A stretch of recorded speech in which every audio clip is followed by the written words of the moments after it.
Yesterday, a federal jury convicted Brown on 18 counts. She was found not guilty on 4. Channel 4's Chris Parento has spent the morning downtown. Chris, what are people saying?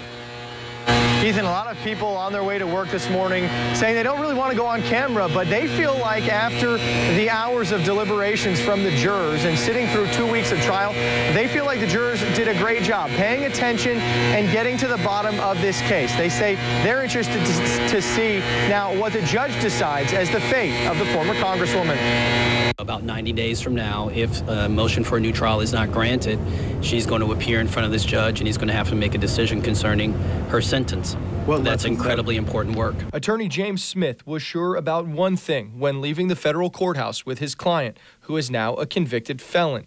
Thursday afternoon, though Corrine Brown has been convicted on 18 counts, their fight is not over. This is just part one in a very long process, and there are a number of motions that we intend to file that we believe will stop this case from going forward to sentencing. We consulted over the phone with a federal attorney, Percy Brown, who knows all the big players in this trial.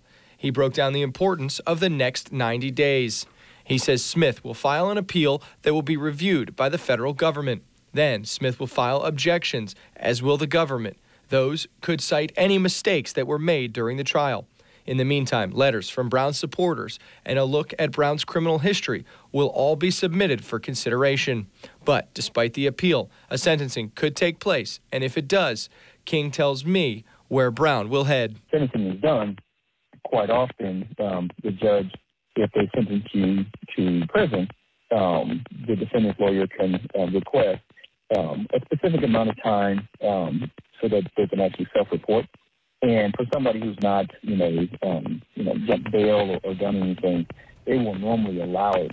And that time can be, 30 days, 60 days, as much as 90 days for you to self-report.